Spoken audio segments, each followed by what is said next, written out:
Welcome to the Deep Dive. Today, we're taking a scalp into something pretty unique and challenging, actually. We've got a stack of commentaries written in Arabic, highly stylized, from back in 2012. This was right when the Arab Spring movements were, well, really at their peak, threatening to boil over. It's raw, it's an internal critique, and it's dense.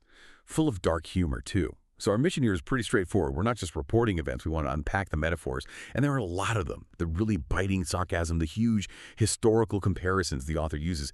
We're trying to find those clear nuggets of insight within all that style. And look, this author is incredibly tough on their own societies. That's absolutely key here. You have to understand, these sources, they aren't really focused on pointing fingers outwards at external enemies. It feels more like an act of self-criticism, almost self-flagellation in parts. It's a deep dive into what the author sees as systemic failure. And they use hyperbole, sometimes, like you said, almost cartoonish exaggeration, to really hammer home this profound sense of disappointment culturally and politically. The focus is intensely inward, identifying internal weaknesses, moral collapse, what they see as deep-seated hypocrisy. That's the real enemy for this writer. Okay, so let's start where the author starts. The immediate crisis. Syria looms large in these texts. And the critique of the ruling system there is ferocious. The name they give the regime is, well, it says a lot. The system of the bludgeon and the scam, or maybe translated more accurately, the system of swallowing and the scam. Right, and that idea of swallowing bala in Arabic, it's fundamental. It runs through the whole critique. It's this metaphor for just unchecked greed, pervasive corruption.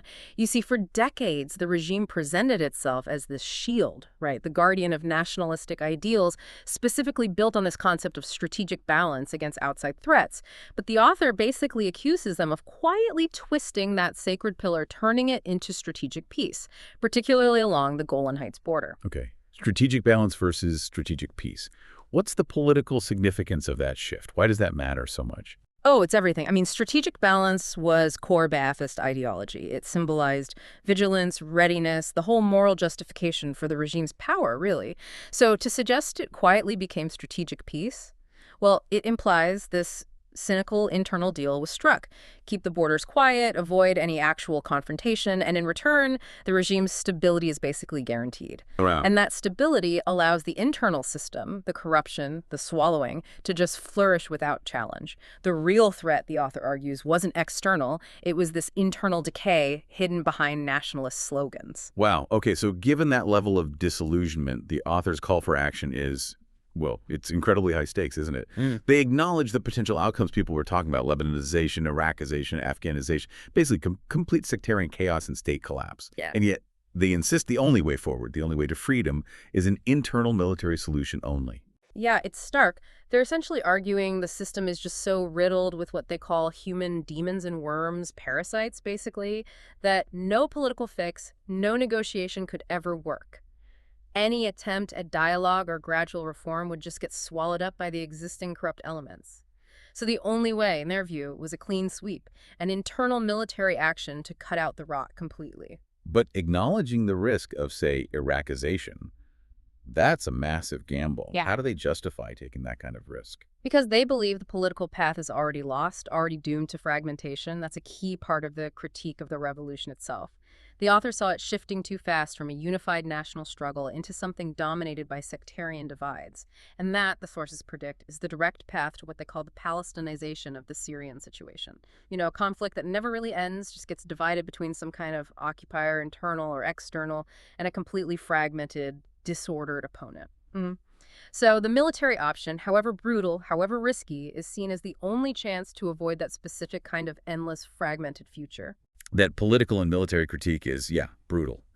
But the author goes deeper, right? They take the scalpel into the cultural body itself, arguing that Arab society, generally, across the board, is defined by childish, parasitic, emotional, stormy phenomena. That's strong language. It is, and this is where the satire gets really clinical. They suggest this sarcastic hierarchy of human drives, observing that in Arab societies as they see them, the digestive and reproductive systems are kind of the most prominent drivers, immediate gratification, basic needs, sustenance, while the brain, the intellect, that's relegated to being just a supplementary device. The supplementary device.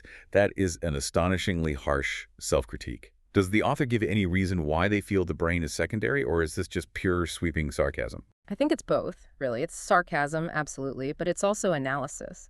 They're trying to highlight what they perceive as a cultural tendency to prioritize emotional responses and immediate material gains over, let's say, rigorous long-term thinking and ethical planning. Mhm. And they actually codify this failure by looking at the bureaucracy of corruption itself.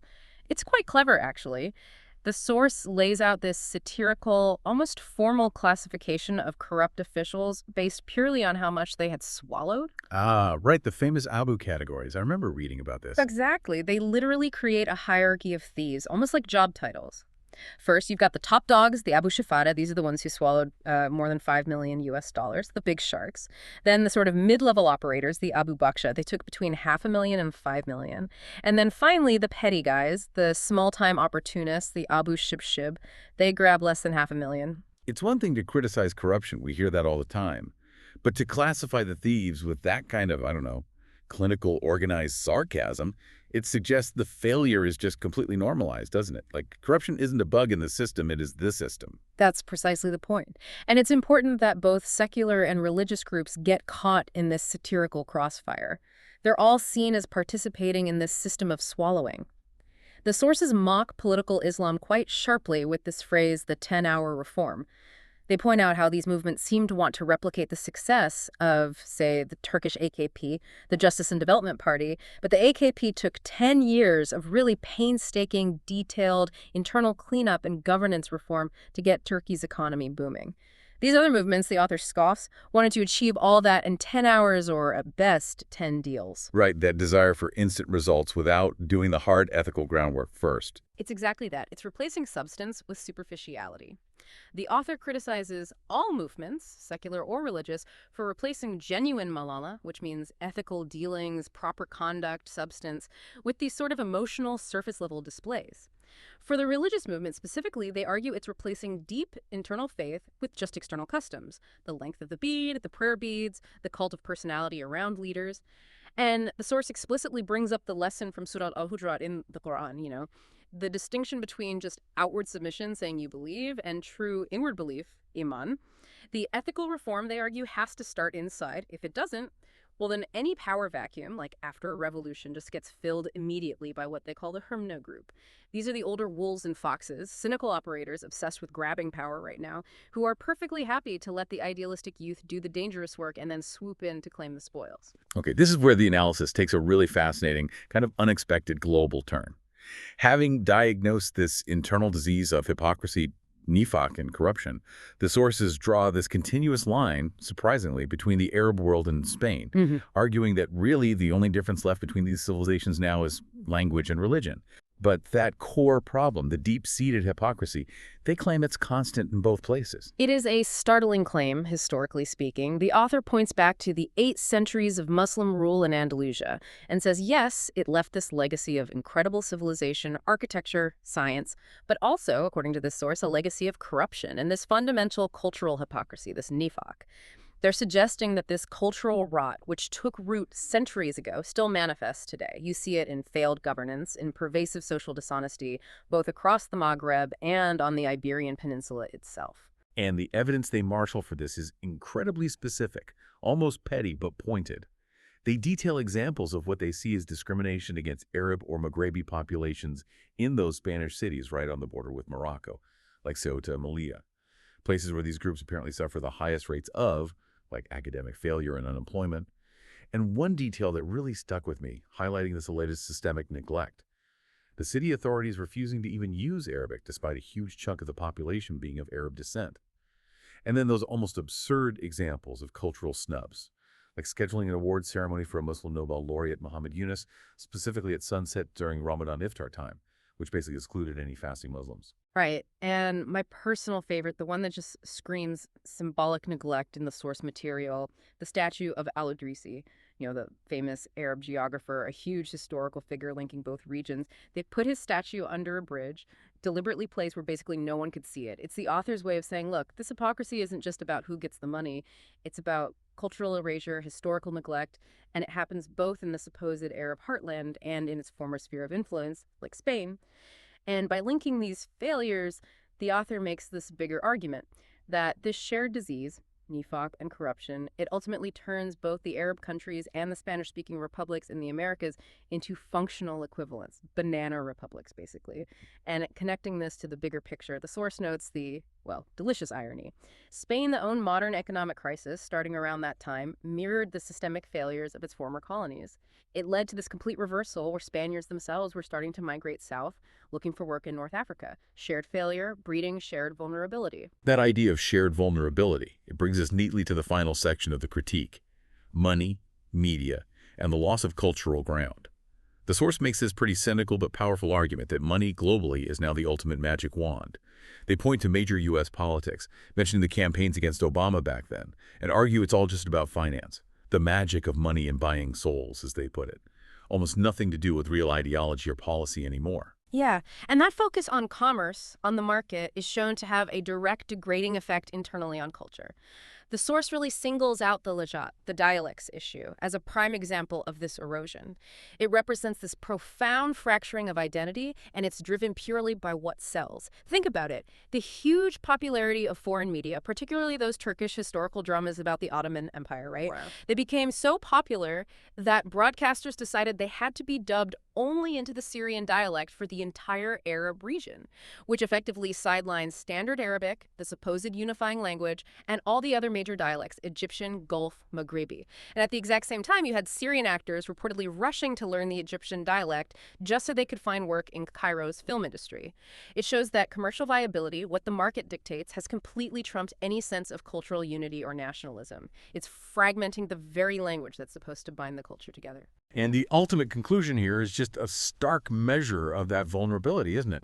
The author observes how the world media rushes to cover every tiny personal scandal of European royals, protecting their privacy intensely. But then images of dead and wounded Syrian children are displayed freely, graphically, with seemingly no censure, no expectation of privacy. It's the source's final devastating point: that the Arab world, through its own internal failures, its system of corruption and hypocrisy, has essentially made itself culturally cheap, politically vulnerable, so easily exploited, so easily disregarded by the global gaze. It's like there's no perceived boundary of respect left that needs to be observed. Right. So if we try to synthesize all this dense material, the author really points to two fundamental critical mistakes that they see continuously plaguing Arab revolutions and any reform efforts. One, the youth. The idealists who actually start the change, who take the risks, they're almost always quickly sidelined, pushed out, basically devoured by the older, more cynical power brokers, that Hermna group we mentioned, who just step in, obsessed with immediate power and grabbing spoils. And two, the movements themselves relied too heavily on what the author calls the emotional and stormy use of religion or ideology.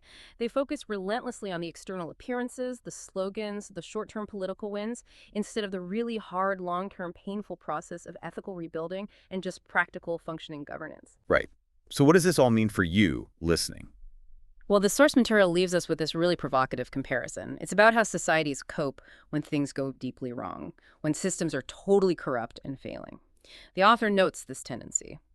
Faced with that kind of deep failure, Arab peoples often seem to seek refuge in religion, for mutual aid, for spiritual collectivism, kind of looking inward for salvation. Meanwhile, the Spanish-speaking world, facing similar legacies of dysfunction perhaps, often turns towards Marxism or Leninism, towards materialist collectivism, socialism, seeking external structural change. And that observation raises a really important question, I think. When social systems completely break down, why do some societies instinctively reach for salvation through a kind of spiritual collectivism, while others reach for a materialist collectivism? Why not converge on the common ground? Fundamental human ethics, practical, honest governance, things that both paths, ostensibly at least, promise to deliver. That's the deep paradox of societal collapse, and maybe something for you to think about further.